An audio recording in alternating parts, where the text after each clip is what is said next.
It's been about a year since I started to take my channel seriously, and it's so worth it. I will talk about why it's beneficial to make content on YouTube as any type of artist and why you should give it a try.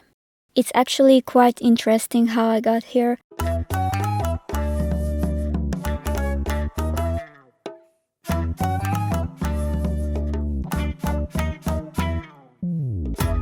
Now that I look back, I'm like, yes, that's so typical of me. So I uploaded my first video in 2021. It was literally a drum cover video. Then I uploaded 2 animation videos and another drum video.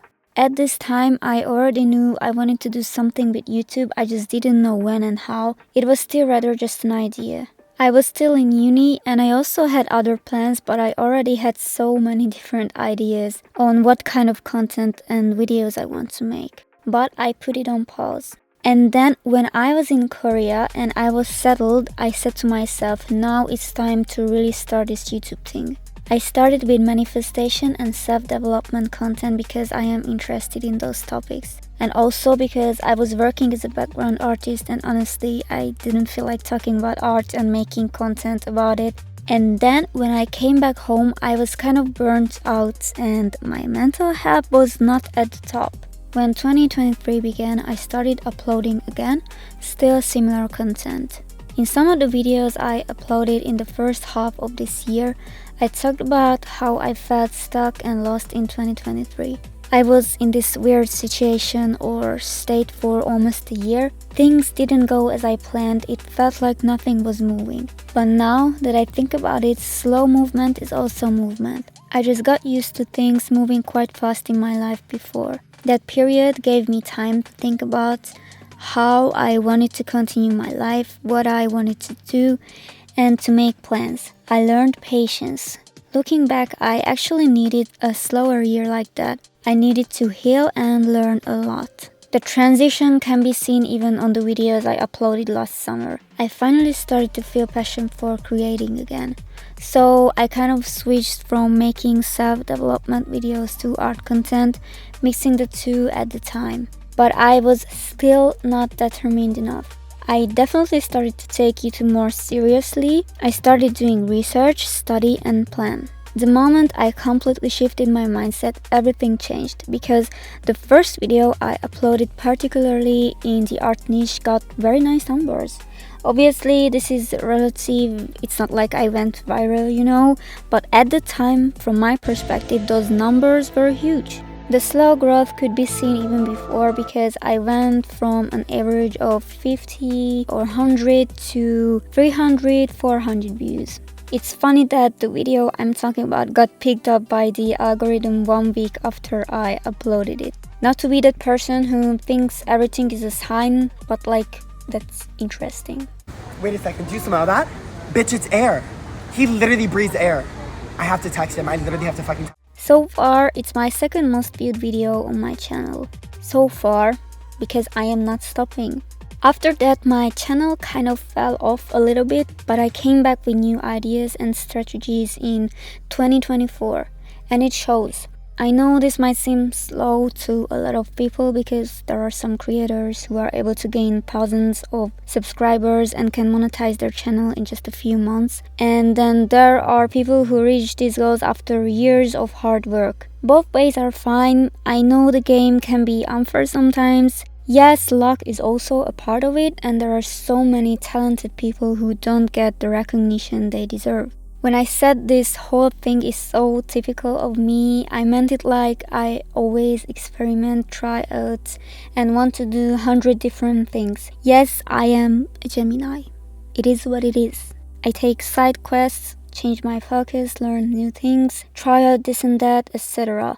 I need that process to be able to realize what I truly want. One of my bad qualities, which can be also a blessing sometimes, is that I can hardly focus on one thing at once. I need more.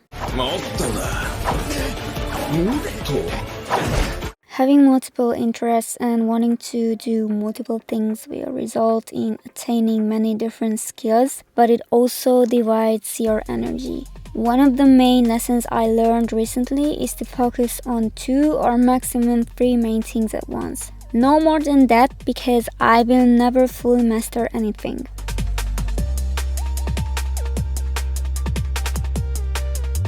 If I put the official start of my channel to 2023 summer, I can say it gained more than 1,600 subscribers in a year. Yes, I could have had smarter strategies, I could be more consistent with my upload schedule, I know I need to improve, and that number definitely could be higher, but I won't be ungrateful. It's crazy that last year at this time, I had 32 subscribers. Wow.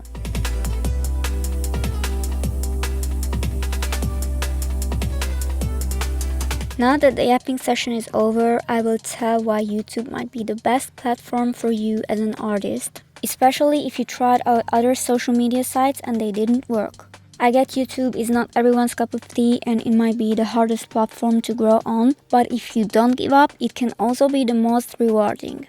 It might feel quite lonely in the beginning because you make video after video and it feels like you're just talking to yourself. But when a few people subscribe to your channel and they even leave comments, that is an amazing feeling. It's not just about the dopamine rush, it's so much more than that. That is a sign you were able to spark someone's interest and you sparked conversation. What you said made them feel like sharing their opinion as well. And the number of those interactions grow with time. You will be able to build an audience, a community by sharing and talking about your interests. When I reached 1,000 subscribers, I made a Discord server and the vibes are immaculate there. I am so glad I took this channel seriously because it made possible to build a community that I care about and also meet cool people and make friends. Some of the friends I made through YouTube made a positive effect on my life. Like, I talk to these people regularly. Also, when someone makes a comment like, "Oh, thank you so much, this video was helpful," I feel so happy because I was able to help someone despite the fact that we live in different countries. I remember and cherish those comments for real. They remind me that it's worth putting the work in these videos. I think getting comments on YouTube is much more different than on other platforms because many of the comments are full of valuable opinions and I like to read how different people think and feel about certain topics. I actually appreciate when someone writes a mini novel under my video.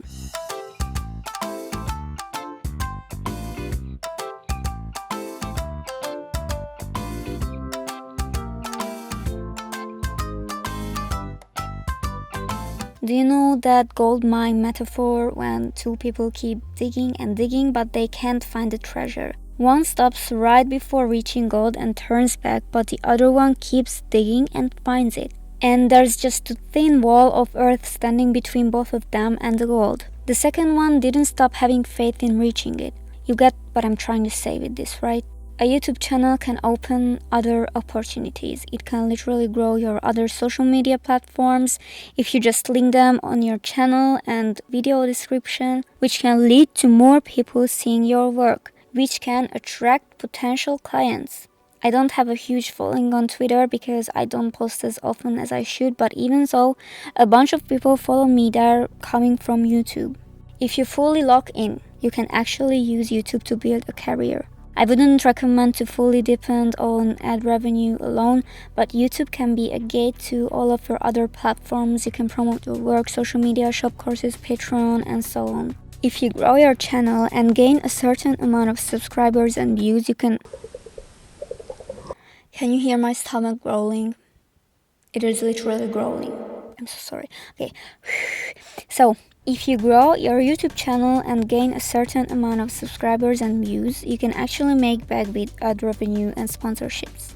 I know this might sound a bit overwhelming and maybe even dry. I get that many artists are not really into the business side of things. I am like that too. I hate to break it to you, but if you are thinking of taking YouTube, it can be any other platform, seriously, you will have to learn the basics at least. Just go slowly, step by step, you will find everything out. Think of it as attaining new useful skills. Speaking of skills, making videos will make you improve so much, I am not even kidding. If I look at my videos from 1 year ago and now, the difference is insane. It's not only that you will learn how to edit and will develop your own style, it makes you more confident and makes you learn about yourself. It builds discipline, it pushes you to make plans and actually follow them through.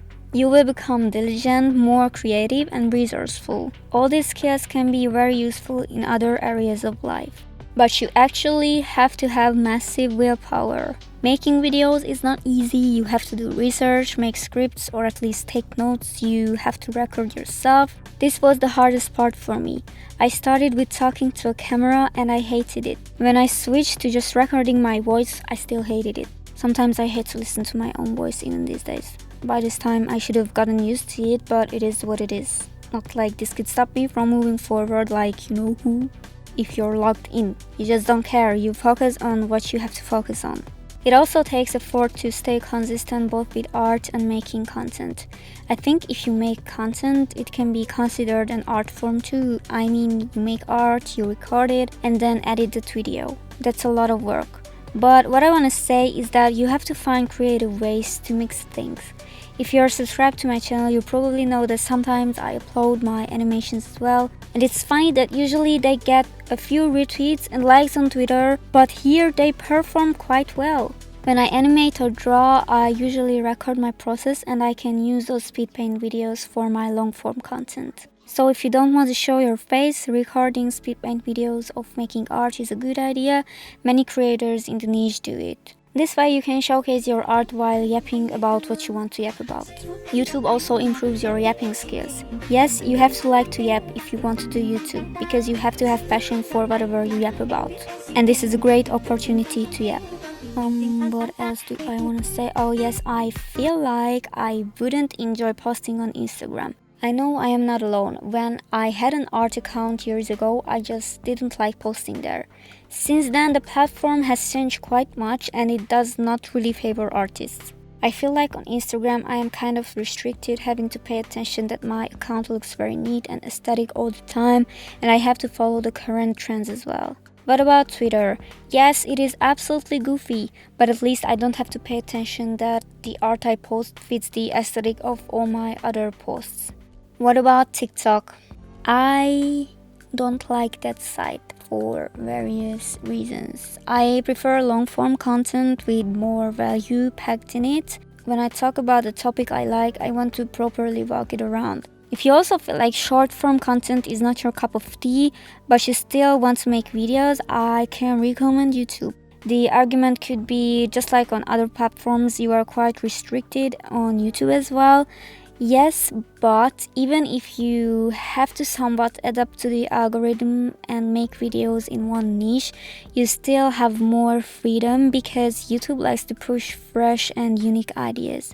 Yes, as I mentioned, a lot of creators deserve more. However, if you can find gaps and can create something new, I feel like it's easier to be recognized here than on other platforms. That's what I experienced.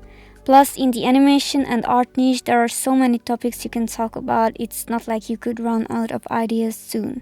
I don't want to defend or attack any of these platforms, I'm just talking about which ones I prefer and that YouTube worked the best for me. Obviously, that is because I put the most effort into running this channel, but there are reasons for it. And one of the main reasons is that I learned so much here. Brain rot content can be found on YouTube as well, but you just have to avoid that and watch videos that have value. And I would like to give value as well. I would genuinely like to help people as much as I can, or even entertain them when I feel like a clown. I am one indeed. So yeah, I would definitely recommend to give YouTube a shot, especially if you have tried other platforms but they didn't work well for you. If you try and you feel like it's not for you, that's also totally fine. If you go for it, it will take time and effort, but when you take something seriously, it'd be like that.